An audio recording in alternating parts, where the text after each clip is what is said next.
excites you about DJ Durkin and what he can do with this Auburn defense? Well, it excites me not just about DJ Durkin, and it does.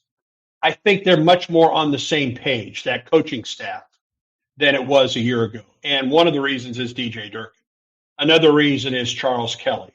Mm-hmm. Another reason is Vontrell King-Williams. That's the new guys. And then you bring Wesley McGriff back and you bring Josh Aldridge back for that defense. I think that's an area that, just from a coaching standpoint.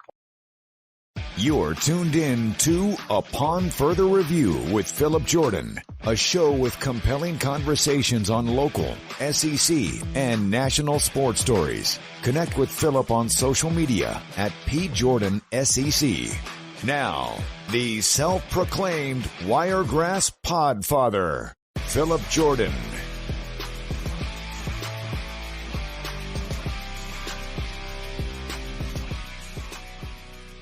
What's up, y'all? Welcome into the Monday edition of Upon Further Review. I am your host, Phillip Jordan, in-studio host and producer of Tools Football on 96.9 The Legend and Auburn Writer for Last Word on college football.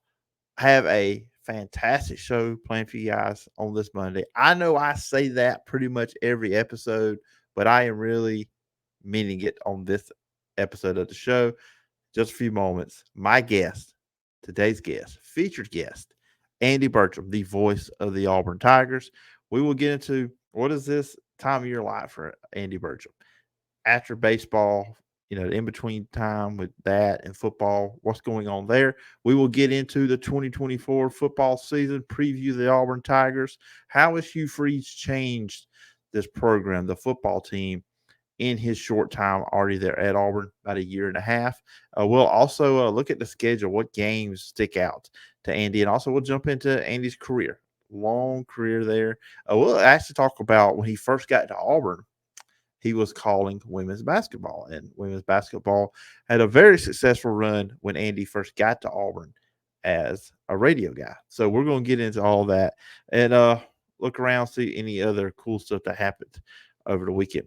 Remember, you can follow me on social media at PJordanSEC. The podcast is available on all your favorite podcast platforms, Apple Podcasts, Spotify, wherever you get your podcasts. Check me out on YouTube and Facebook, Phillip Jordan Sports, and on Wiregrass Daily News. Now, without further delay, here's my conversation, 34-minute conversation with Andy Burcham, the voice of the Auburn Tigers. Joining me on the show today, pleasure to have this guy on the show, Andy Burcham, the voice of the Auburn Tigers. Also, check out the podcast, the Talking Tigers podcast. But Andy, I appreciate you coming on today. My pleasure, Phillip. Glad to be on with you. Oh, yeah. Glad to have you on. I've been going through a series here previewing teams as we're getting geared up for the college football season, not as far away as people think. And so no better person than the one that will see all the action do the Auburn Tigers. But to kind of start off, just this time of year, we're in June. Baseball season has ended. So it's that in-between time. What is this time of year like for you? Well, to be honest, I wish I were in Omaha, Nebraska, calling the World Series for Auburn. I've been fortunate enough to be part of 3 different Auburn teams that made it to Omaha in 97 and then in 2019 and 2022. And that's a lot of fun to be a part of that. Love to see that Auburn baseball program make it to Omaha. And I think it's coming back. I know this was a tough year for the Tigers, but I believe in what Butch Thompson is doing as Auburn's baseball coach. And I think we'll see the Tigers back in Omaha very, very soon. For me now, it's really getting ready for the 2024 football season. And it is working on spotting boards even as early as this, trying to get some of the young guys on the spotting boards right now. We're gearing up for Tiger Talk, which will start on in mid-August this year. So we're just a couple months away from the start of Tiger Talk. And then, then in the 2 weeks after that start of Tiger Talk, we'll see Auburn open up the season against Alabama A&M. So it's a lot of prep work now for the season. It is also a time, Phillip, for me to when my wife and I got married 20 years ago, and she was living in your hometown right now at the time in Dothan. I told her, listen, that there's 1 month of the year where I can guarantee you that I will not be calling any games of any kind, and that's July. So that's when we were married in Dothan, and it's the time, it's the 1 month of the year that we typically take some trips, and so we're planning a trip, and we'll get to see some family, and then gear up when August is here and the start of fall camp, and then gearing up, then it all just starts again with football, followed by men's basketball and baseball for me. Yeah, and it's wild. As we do say June, you think, well, it's a long ways to football season. It's actually pretty close. I mean, I don't think it's just kind of one of them things. And like I said, June is a slow month for news. But July, and like you said, and then August a hit.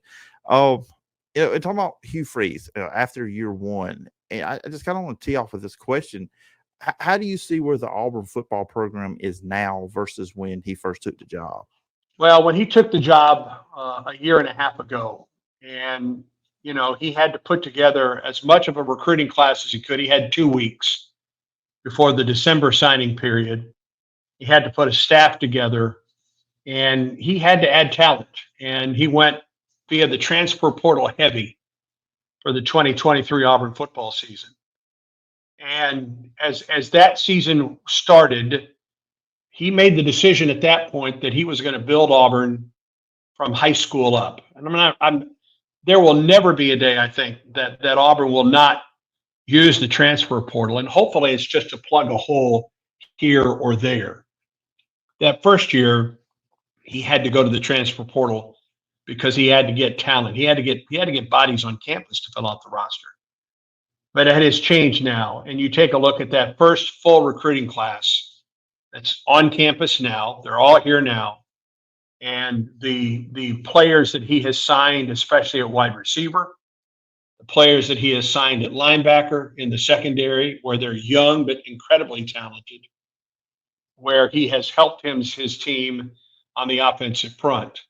It's a mix of high school and the portal, but it is more high school heavy. And that's a decision that he has made. And listen, there are other teams that are relying on the transfer portal, and they will rebuild their roster almost every year via the transfer portal. There's just not one way to do it, but this is the way that he has done it. And now, as you and I talk this evening, they're in the midst of another heavy recruiting cycle with players coming to campus via camps or official visits. From all indications, the 2025 signing class for the state of Alabama is incredibly talented. And Hugh Freeze is going after the top 10 in this class. He wants to sign everybody in the top 10 in the state of Alabama. And that's an ambitious goal, considering who he is recruiting against at Alabama and Georgia and Ole Miss and LSU and Tennessee and everybody, probably Oklahoma and Texas as well now in the Southeastern Conference. But I think he is off to a very good start on the 2025 class. He has added great talent for this 2024 season. I just think that what he has done in his first year and a half from a recruiting standpoint is remarkable, considering who he has signed so far, who Auburn has signed so far, and who they continue to go after, and the commitments that they're getting at this point for 2025 and beyond. Talking about the talent, and then a lot of people online want to talk about quarterbacks and Peyton Thorne, and I think he found some good things last year, and of course there were some struggles, but and with Peyton Thorne, we've seen how good he could be when he has a lot of talent around him. We saw it at Michigan State, and I think and Coach Freeze has talked about that. That when he has a lot of good players around him, what he's capable of doing.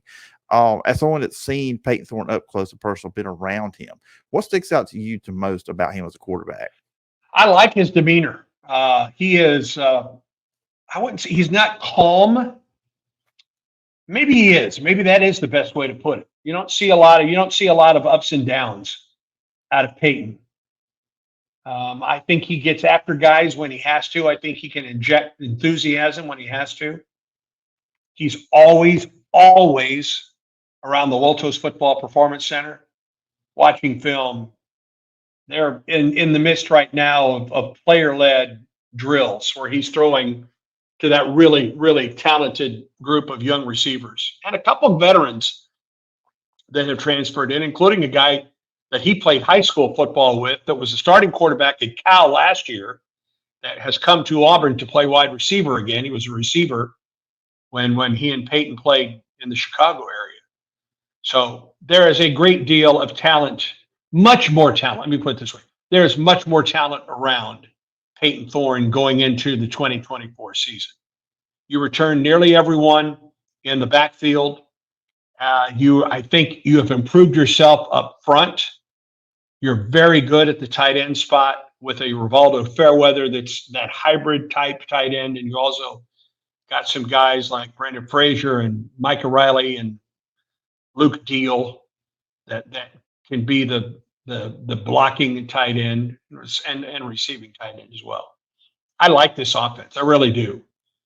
And the fact that they've got this tailback room basically back, other than perhaps Brian Battie at this point, I think this will be a much better. It has the potential to be a much better Auburn offense in 24 than it was in 23, where it was inconsistent at best. Yeah, you talked about the receivers. I mean, obviously everybody's talking about Cam Coleman, and it's after the spring game, after A-Day, I think excitement level was already there for him, and then it went to another level with some of the catches he made. And you mentioned Keandre Lambert-Smith coming from Penn State, their leading receiver from last year. I mean, a completely different looking room. But focusing on Cam Coleman, what excites you about him and stuff you saw around spring? All I had to do was watch the spring game for Cam Coleman, or watched him when he played at nearby Central at Phoenix City and was the MVP in the Class 7A state championship game. And he does everything that you want out of a receiver. He gives you some size at 6'3". You have another true freshman that came in after spring ball, and that's Perry Thompson. You have Bryce Kane, who was here for spring.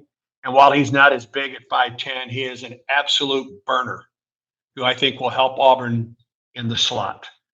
You mentioned Keandre Lambert-Smith, who was the leading receiver in catches, yards, and touchdowns a year ago for Penn State. And then you have a guy like Robert Lewis, who was a leading receiver at Georgia State, that comes in. And Sam Jackson V is the guy that I was talking about earlier. That was a high school teammate of Peyton Thorne. And then you have guys like Caleb Burton III and Camden Brown that are back from a year ago. So you have a mix of young, outstanding talent, some guys that have transferred in that will give you some veterans, and some guys that have been on this campus. So I like this Auburn wide receiving crew. I think it's much better, potentially, than it was a year ago. Now, some of the big names are freshmen, and we have to remember that going in. But listen, Cam Coleman, what he did in the spring game gives the Auburn family a great deal of promise about this young receiving core. It's a very good receiving class. It's one of Auburn's best receiving classes in many, many, many years. Listen, when Hugh Freeze was at Ole Miss and even at Liberty, it was routine for Hugh to have 1,000-yard receivers. Auburn's only had one or two in its entire lifetime. I think that's going to change under Hugh Freeze. Yeah, and I remember him saying, I think it was going into spring game or during the spring practices, that Cam Coleman makes them different. And as you said, you saw that in the spring game. Well, if you saw nothing more than the pass up the seam in the spring game, and then you saw his touchdown catch in the spring game, that should make you excited. I know it makes me excited going into this season. Yeah, absolutely. And then defensively, and I'll tell you what, I think if you're an Auburn fan, you should be excited about DJ Durkin as defensive coordinator, because he's been good everywhere he's gone. I know some people, maybe you look at the Ole Miss numbers, but that Ole Miss defense, Lane Kiffin was building his team toward offense. So it wasn't the same talent what he was everywhere else he's been. Oh, what excites you about DJ Durkin and what he can do with this Auburn defense? Well, it excites me not just about DJ Durkin, and it does. I think they're much more on the same page, that coaching staff, than it was a year ago. And one of the reasons is DJ Durkin. Another reason is Charles Kelly. Another reason is Vontrell King-Williams. That's the new guys. And then you bring Wesley McGriff back, and you bring Josh Aldridge back for that defense. I think that's an area that, just from a coaching standpoint, Hugh Freeze doesn't have to worry about, is everybody on the same page there? And you can say the same thing about the offense as well. With Derek Nixon now as the quarterback coach and the offensive coordinator, I think he's much more on the same page. Ken Austin moves up from an analyst role now to be the quarterback's coach. And then you return Marcus Davis, who's done a wonderful job of developing and recruiting that wide receiver room, and Jake Thornton at offensive line. I think this staff is just it's a more cohesive staff for Auburn. But if you look at the defense for the Tigers, I like what Auburn has at linebacker, and I think they will get some depth out of the freshmen. And they've got a couple really good freshmen coming in at the linebacker spot. I think they return enough veterans in the secondary, like a Keontae Scott and a Champ Anthony and a Kayan Lee, who got a lot of playing time a year ago, who comes back. If there is one spot for Auburn that is a question mark, it is defensively up front. And you've got guys like Jason Jones and Keldrick Falk and Jalen McLeod that are all back. The strong side linebacker spot is new. There's a lot of new names there. I think they've got to develop quality depth at the defensive line spot. But I really like Auburn's linebacker spot. I think Auburn has good depth. It needs to get better at the secondary, and they need to certainly add depth, quality depth up front for the Tigers defensively. Looking at their schedule, and I put this on social media too, and I was just looking at, I see 9 games Auburn could win on this schedule. Especially, Peyton Thorne plays well, quarterback position. First 5 are at home. I know it's got to be a little exciting. We'll get to see Oklahoma come into Auburn for the very first time. But how about you? What sticks out to you the most with the Auburn schedule? Well, I think the first 5 games are vitally important for Auburn, and I know that sounds just, yeah, sure, of course. But when you play 5 in a row at home, and then you don't play at home again until November, you better make hay in those 5 games at home because you've got some tough road games coming. You go to Georgia. You have Alabama at the end of the year. Among those 5 games coming in, you've got Oklahoma. That becomes a very important game. So does the Cal game, for goodness sakes. Second weekend of the season for the Tigers. But I think you got to make some hay in that first 5 weeks of the season before you go on the road and you have an off date in the month of October. You have one more off date in November. You still have A&M coming to town. You still go to Georgia. You still go to Alabama. You don't play, which will be odd. You will not play LSU, Ole Miss, or Mississippi State this year. You go to Kentucky and Missouri in that October swing. So there's no question the schedule, just from a travel perspective, gets tougher for Auburn. It's starting in October, and that starts in October with that trip to Georgia. I think it was a mistake, or maybe, it could have got Cal back a little bit. Maybe have Cal come in and play an 11 o'clock game with Auburn, since Auburn had to turn around and go play that 9:30 game last year. How was that for you last year, going out there to Cal? It was fun. We went out on Thursday a year ago, and Hugh Freeze has told us that if they ever do that again, he won't take them out that early. He just thought it turned out to be too early. But listen, I'm fascinated, Phillip, by getting to go somewhere I've never been before. And in this job that I've had, I've been able to travel across the country, many places that I would never see on somebody else's dime. And that was a part of the country, that Cal area. I've been to San Francisco, but I had never been to Cal Berkeley. And it's a fascinating campus. It's such a different place. I mean, in the press box there at Cal Stadium, you can look out the back of the press box looking west, and you can see the Bay. And you look out the front of the press box with the field, and beyond that, there's Strawberry Hill. And it's just gorgeous. I mean, it's just a beautiful setting. I thought that, and listen, I know people talk about it now, that wasn't such a big win. I thought that was a real big win for Auburn a year ago, because that was a team we didn't know. We had no idea what that team would do. Was it a pretty win? No, it was not. Auburn did not play well, and turnovers just killed the Tigers. I expect Auburn to play much better when Cal comes to Jordan-Hare Stadium. But it was fun to get to go to that. Now, I don't know how many more times when Hugh Freeze has control of the schedule. And that game was already on the schedule when he was hired. I don't know how many times he's going to the West Coast again, but it was fun the one time we were able to go. So you don't think we're going to have a new SEC ACC rivalry with Auburn and Cal? Well, I guess that's a possibility. I just don't know if Hugh wants to make that trip out there. If Cal wants to come here another time, sure, bring on the Bears. Yeah, I really think the ACC needs to drop the Atlantic off their conference name and just call it the Coastal Conference because Well, I mean, with news today, a lot of conferences may be dropping part of their name with the corporate sponsorships that perhaps are coming. With the news of the Big 12 and All-State at this point, I don't think that's the last time we've heard of something of that from a conference. So there may be lots of conference names changing in the future. Yeah, absolutely, absolutely. Before I let you go, just a couple of career questions for you.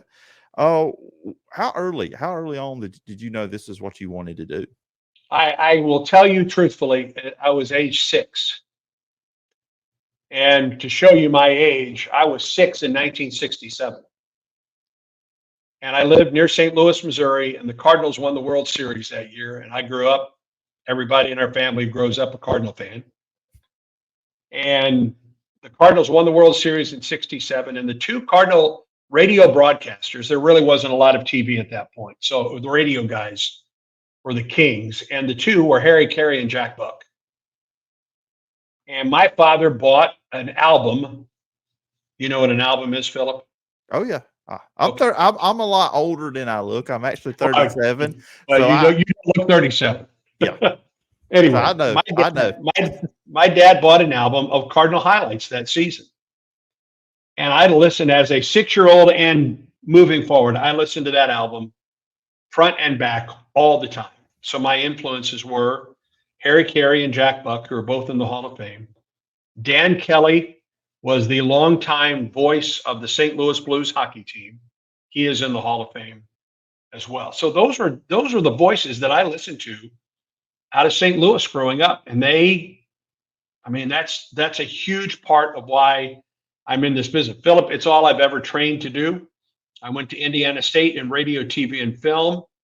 I took my first radio job 3 days after I graduated from college, and I have worked in radio to this very day. So this is what I wanted to do. Now, to say that I thought one day I would be the voice of the Auburn Tigers, I can't tell you that. I certainly worked for that when that opportunity arose, and of course it arose in a tragic situation. But this is all I've ever wanted to do with my career. I'm incredibly blessed to be able to do it. And how did you arrive in Auburn? 1988. Yeah.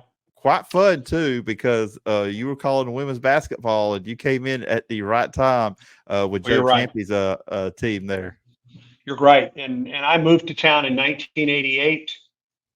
My first wife was getting her PhD in psychology at Auburn. And so we moved here.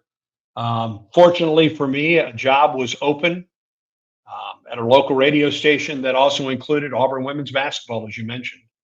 And for 31 years, that was what I did with Auburn. And then I added working on the football crew as the locker room host starting in 1990. And then in 95, I started doing baseball with Rod Bramlett. And so I've just been able to add different layers to my career. But I worked full-time in radio in the Auburn-Opelika area from 1988 until 2017 in all kinds of roles. But all of that to be able to continue to do Auburn women's basketball and work on the football crew and Auburn baseball. And it has paid off in what I get to do today. What was unique about those women's teams? Like the first one to talk about, 89, 90, making it to the national championship, losing Tennessee and Stanford with Joe Champy. What was special about those teams or unique? Well, the way he put those teams together. And this was, at the time, the powers in the Southeastern Conference, of course, were Tennessee and Georgia and Ole Miss and Auburn. That was it. Now you have many more powers, and this league is much more balanced than it has ever been. But, Joe Champy had come to Auburn from West Point, where he was the first women's basketball coach there. Had never been to the South before. but saw how this area was rich in talent. That's what drew him to Auburn. And the man's a heck of a basketball coach, too. And he brought players in, Vicky Orr and Ruthie and Mayola Bolton and Diane McNeil and, Carolyn Jones and Chantel Tremetier and Loretta Freeman, and the list goes on and on and on. And he had his style of basketball. He played that matchup zone that was so very good. His teams were physical. And it's one of the golden ages, I think, of women's basketball. Because if you think of the coaches in this league at the time, with, of course, the legendary Pat Summitt, Andy Landers at Georgia, Sue Gunter, Hall of Famer down at LSU. The coaches at that time are legends now at all of those schools. It was a wonderful time to be a part of Auburn women's basketball. I didn't call a loss for Auburn in my first year as the voice of the Auburn women's basketball team until the championship game of the SEC tournament. And then got to call the national championship game again against Tennessee. Tennessee won it. And then Auburn made another run, its third straight trip to the Final Four and the championship game in the next year. So, man, I thought this is easy. Obviously it wasn't, but it sure was a lot of fun. And I loved being a part of that program. And Britt Bowen does such a good job with it now that I've moved on into other areas. But women's basketball is very near and dear to me because of the opportunity that it gave me at Auburn. Yeah, and now look, Flip with the men's side, how good it is with Bruce Pearl on the men's side with basketball. It's just amazing, and I didn't actually have it on my notes, but it's got to be a fun environment, fun experience to call a home Auburn game, just the way it is right now. Let me give you an example, because all of those years doing women's basketball and all of those great teams that played for Joe Champion, then Nell Fortner and Coach Flo and the championships. And for most of those years, we were playing at Beard East Coliseum, which is huge. I called one Auburn women's basketball home game in front of a sold-out crowd, one in 31 years. And that was even after Auburn moved over to Neville Arena, what is now Neville Arena.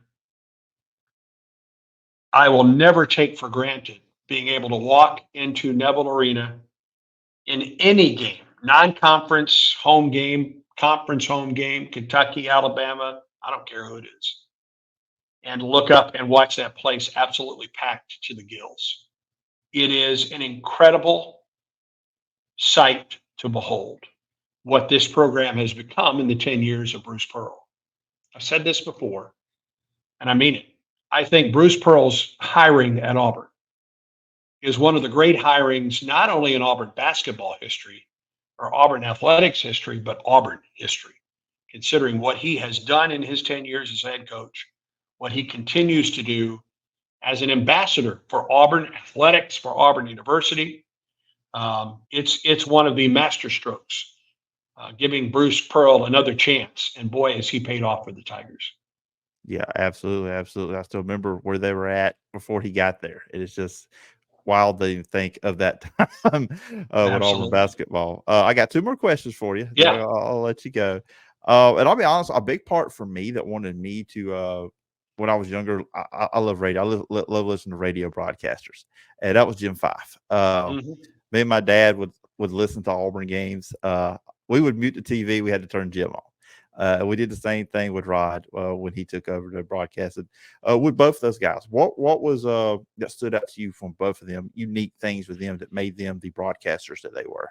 Well, Jim, by the time I moved to Auburn, Jim was already a legend. And you think about the teams that Jim called, that entire decade of the 80s of Auburn football and the resurgence of Auburn football under. They started together. So they are linked. And then those basketball teams that he called under Sonny Smith with Charles Barkley and Chuck Person and Chris Morris and all of those great teams that made runs into the Elite Eight. a lot of a broadcaster's luck. Listen, you have to work hard to work your craft. But part of the luck is how good are the teams that you're calling. Mm-hmm. And you think of the great moments since 1980 of Auburn athletics, especially football and basketball. You think of those calls, and part of it is the broadcaster and Jim and Rod. Part of it is also the play itself, and then how well do they call that play? And they were masters at the big moment. You can think of Reggie Slack and the touchdown pass that he threw to Shane Wasden against Florida in 1989. That 89 Iron Bowl, the first ever at Auburn, and the atmosphere. I got to work with Jim in 1993 when Auburn was never on TV. I mean, we were TV for Auburn that year, and the work that he did for that undefeated team. And then you look at the work that Rod did in his time as the voice. And it really started for Rod back in 97 with that baseball call down in Tallahassee, the David Ross home run that beat Florida State in Auburn's trip to the World Series that year. And then, of course, it continues with the miracle of Jordan Hare. And then 2 weeks later, the kick six and the notoriety that came with those two plays and the calls that Rod made. And then that last basketball season, as it turns out for Rod, he got to call an SEC tournament championship and Auburn's lone run to the Final Four. Mm-hmm. And they just did it so very well. And they were both very good men. They were both really good broadcasters. And I was fortunate to call them friends and fortunate to get to work with them. And lastly, we never have another broadcaster on, and of course, it's selfishly because I'm going to school for too. Any advice anybody listening to this that wants to get into the business? What would you tell them? If I could tell them anything from my experiences, be persistent. If this is what you really truly want to do, whether it's at this level, the pro level, the national level, the high school level, you've got to be persistent. You got to get your foot in the door one. You've got to get that start. And then you've got to stick with it. And there are going to be some times where perhaps you question, why in the world am I in this business? I'm not making near the money that I thought. I'm putting in so many hours. You've got to figure out if it really is worth it to you. I think whatever team you're calling, whether it's Dothan High School or Auburn High School or Columbus State University or Auburn University or the Braves, for me, I think you've got to be invested in that team, in that school. And I always have been. That's one thing I've never had trouble. I've always been invested in that school, in that team. And just to stick with it. Persistence is and listen, you may be doing something that is not really what your dream job is, but if it gives you that chance to call a high school football game on a Friday night, then that other job, to me, is worth it.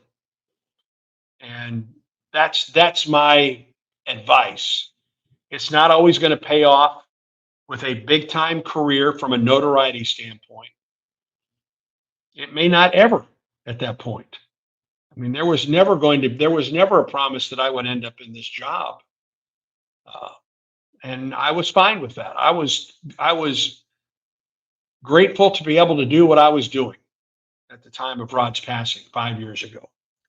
So, but now that I have this opportunity and 5 years in to a job that I would consider my dream job, in spite of the way that it occurred, I owe it to Auburn. I owe it to all of those teams that I cover. I owe it to myself. I owe it to my wife to do the very best job that I can for as long as I possibly can in this job. I think this is a job that has to be a passion for you to do it well at any level that you're doing.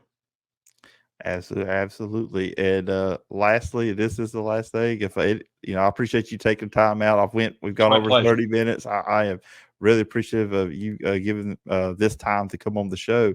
But listeners and viewers, if they're not following for some reason, I don't know why they would be following you, Andy. But if they are, where should they check you out and all everything that you got going on? Well, I'm on X or Twitter, whatever you want to call it. A Burcham 04. 04 is the year that I was married to my wife Jan, 2004. So that's a little hook there. Even throughout the summer months, we produced the Talking Tigers podcast, and it is a wide gamut of Auburn people that we have on the podcast. It's not just legends that have played for the Orange and Blue. It can be a Jan Davis who came to Auburn in engineering and turned out that she was one of Auburn's first astronauts and one of Auburn's first female astronauts working for NASA. But it can be those legends like a Pat Dye or a Butch Thompson or a Bruce Pearl or a Frank Thomas, a Gabe Gross, of course, who's from the Dothan area, that are on that. And we try and tell the stories of not just those big names, but also those Auburn athletes that perhaps not folks know. Maybe they don't know that story out there. That's important to me. So in the coming weeks, you'll hear from Auburn's director or general manager of player personnel for football, Will Redmond. You'll also hear from Greg Williams, the former Auburn equestrian coach, who is in the first Hall of Fame class for national equestrian coaches this year. We will have both Chris and Kate Malvo, the new softball coaches, on in weeks to come. We hope to have some of the players from the 2004 Auburn football team, Jason Campbell and Ronnie Brown and Will Herring, who are part of our radio crew, to talk about that season. Hard to believe it's been 20 years since that team was robbed of a chance to play for a national championship. But we tried to just come up with different ideas for that. I'm fortunate we now get to team up with War Eagle Productions, and it has now not become just an audio feature, but a video feature on War Eagle Plus as well. And before you know it, I mean, Tiger Talk will start mid-August. We'll be getting ready for that first game on the 31st against Alabama A&M. All right, everybody, go follow Andy. Check out all this stuff. Awesome to have you on the show. Again, I appreciate the time, and I hope we can do this again sometime down the road. My pleasure, Phillip. Glad to be on with you today. War Eagle. 96.9 The Legend is your connection to classic country legends. But Digio Strategies has other options too. News Talk 103.9 is your source for America's top news and entertainment shows, like Rick and Bubba in the morning, Glenn Beck from 9 till 11 a.m., and Clay Travis and Buck Sexton middays from 11 a.m. till 2 p.m. Sean Hannity, Lars Larson, Ben Shapiro, Matt Walsh, and others fill your day with the latest news and views from America's top conservative voices. America at Night and Coast to Coast AM keep you company and connected throughout the night. Plus, Fox News, the Alabama Radio Network, and Wiregrass Daily News keep you informed with national, international, state, and local news. And with more musical choices like All the Hits, 106.7 KMX, Today's Country, 95.5 WTVY, and Music 107.7. Digio Strategies gives you more choices and more variety. Listen on air, online, and on our apps. 96.9 The Legend is just the beginning. All right. And once again, thanks to Andy Burcham for coming on the show. Really appreciate it. A lot of fun talking to him there, and maybe down the road we can get Andy on again. But more great guests are going to come on the show. I'm doing all I can to get great interviews, great guests to come on the podcast and just talk sports, talk ball. Real quickly, just a couple 3 little items for here. I'm going to go through them pretty quickly, and then we're going to get out of here because we're already getting close to 40 minutes on the show. Brian Petit, and these next two are Auburn related. Brian Petit update, of course, the running back, gunshot victim. His brother died in the shooting back in May. But AL.com's Matt Cohen, which was reporting off a GoFundMe post that Brian Petit's family had put out there. Out of the ICU, traumatic brain injury, but he's been able to say a few words. So that is positive. Also, he'll go through some rehabilitation, some therapy, and just thoughts and prayers with Brian Petit as he continues on this road of recovery. But that's great news out of the ICU, and it is positive news. He's been able to say a few words. Eric Winter's Enterprise product is going to Auburn. He committed verbally. Number 4 4-star safety according to 24/7 Sports. He commits to the 2025 class. Auburn is currently ranked number 6 in 2025. And of course, on Friday, we kind of got away from college football, college athletics. We did something different. I had Luke Miller, State of Stallions. We previewed the UFL championship game. Well, on Sunday, the Birmingham Stallions won their third straight spring football championship by defeating the San Antonio Brahmas 25-0. Defense dominated. The running game got going late in the second half. Ricky Person was the main catalyst for that with 102 yards. Quarterback Adrian Martinez takes the MVP award. He was 13-23, 98 yards, 1 touchdown. They got going at the end of the first half, 8-0 at halftime. They come out second half, score, get up 16-0, and that was all she wrote. They did not look behind or look back after that. Adrian Martinez did have 52 yards rushing and 2 touchdowns. As I said, he got the MVP. Linebacker Tizino had 6 tackles in the game, 2 forced fumbles. And the key here, San Antonio ran the ball all over the Battlehawks last week when they beat A.J. McCarron-led St. Louis team to get to this game. And then a few weeks ago, week 9, when they beat the Stallions, the only loss in the regular season the Stallions had was to this San Antonio team. They run the ball really well. They had 52 yards rushing. Birmingham took that away. If you look at the completion march from Chase Garber's quarterback for San Antonio, he completed a lot of passes, but not for a lot of yards. A lot of check down, wide receiver screen, short passes, but the Birmingham defense came out and dominated and get their third straight championship in the league. We'll be back next year. We'll see when they kick games off. The TV ratings were great, but the league will need to do some work on getting better attendance, except St. Louis and D.C., mainly St. Louis. So congrats to Birmingham. Giddy up and all that good stuff. 3 straight championship. Congrats to Luke, Skip Holtz. Anyway, guys, I'm going to get out of here. Schedule's going to maybe a little bit different. So we may not have a Wednesday podcast. I'm working on some stuff. If we don't do Wednesday, Friday will move to Thursday. So, and I am scheduled later on in the week to have a conversation, another play-by-play voice. The play-by-play voice from Appalachian State, Adam Witten, will be joining me on the show later on the week. So we'll kind of do the same stuff we did there with Andy, but it'll be a lot of fun. I really love talking to play-by-play broadcasters. If you've been following me long enough, you will get the gist of that.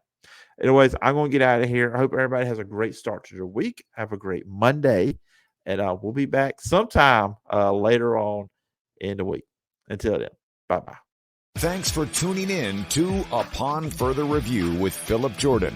Listen to the podcast on Apple Podcasts, Spotify, or wherever you listen to podcasts. Watch the show on the Phillip Jordan Sports Facebook and YouTube pages, or the Wiregrass Daily News Facebook page. Got a guest idea? Email Phillip at sportstalkphillipjordan@gmail.com. Join us next time for Upon Further Review.